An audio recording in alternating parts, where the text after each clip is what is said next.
Hey everybody, welcome to this Blitz tutorial on using the Tableau Server REST API reference. In this video, we're going to be focusing on projects, and we're going to be creating a project, much like the ones you see here.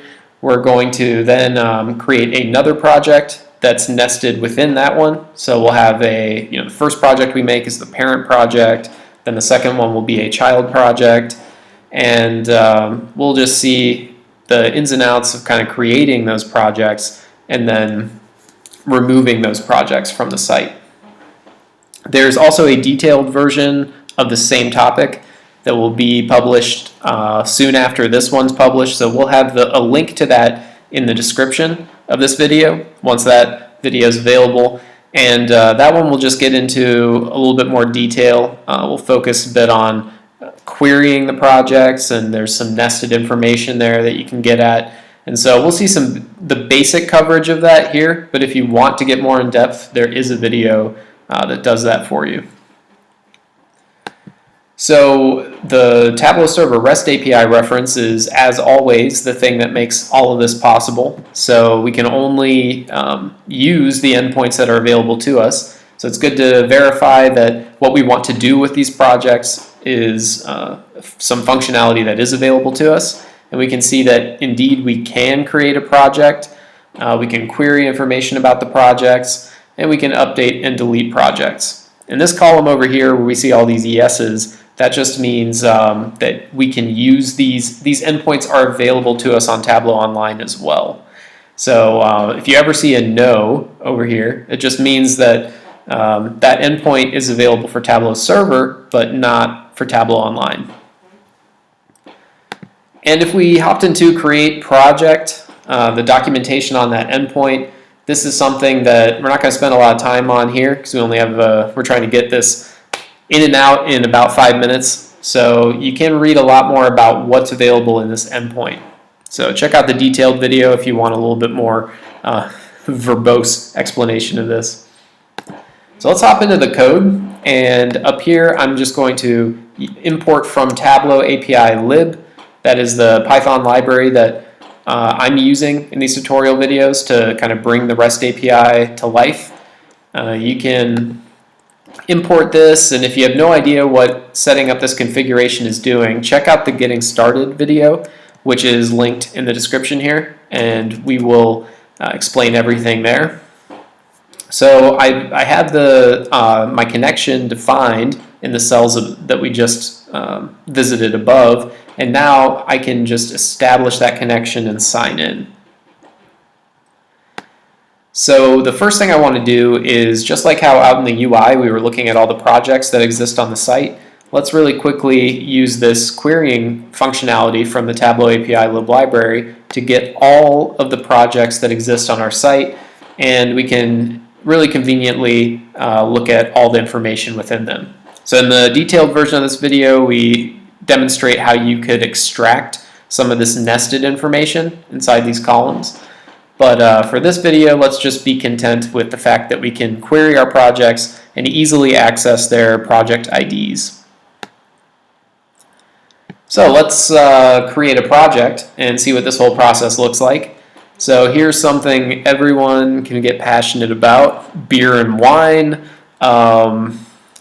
This is just going to be a bunch of silly stuff here that lets us get kind of show off the functionality of creating projects where you have a bunch of optional information that you could provide. So in this case, the name, you're always going to need that, but we are also putting in an optional description, and then I'm locking permissions to the project, and I'm also specifying that I want to publish samples.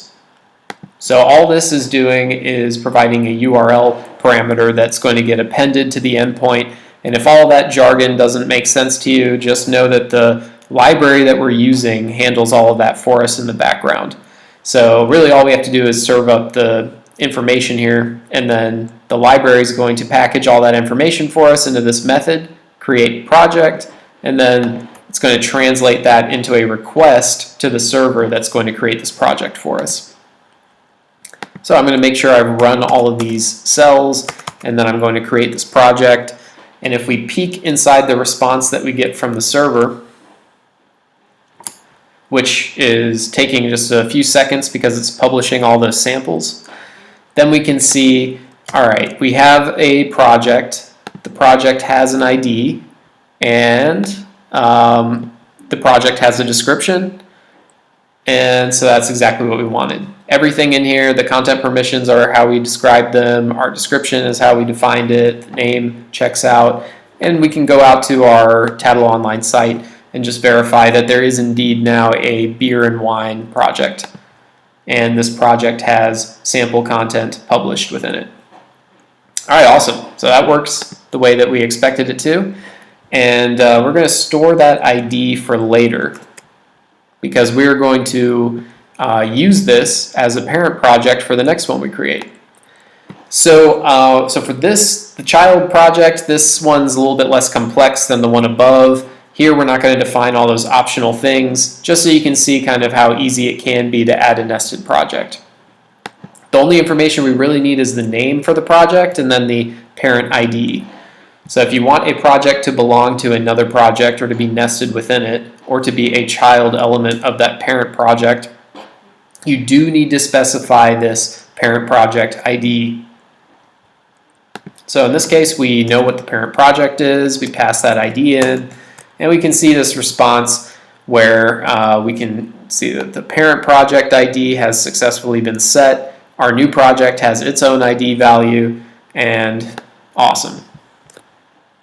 Everything's as it should be. We come back out to our Tableau Online site and we can verify visually that everything is going as planned by just refreshing and then seeing, okay, specialty beers, that child project belonging inside of beer and wine exists. If we go out to our main project landing zone, we can see that the specialty beer project is not available out here, and that's because it is a nested project. It is a child project of beer and wine, which is exactly what we wanted. So now that we have all those projects created, let's undo all our hard work here by just deleting the parent project. And a word of caution here, if you delete a project with the REST API, notice that there's no safety net. There's no question of, hey, are you sure you want to do this? If you go through the trouble of building that request and sending it to the server, it assumes, and you're authenticated, it's going to figure that we know what we want and we're doing exactly what we intended to. So if you want to play around with this, I highly recommend joining the Tableau Developer Program, and you can get your own free sandbox site like what I'm playing around with here, so you don't have to burn down your production environment. With that wraps up this video. Thanks for tuning in, and check out the more detailed version if you want to know more. It's linked in the description, and we'll see you next time.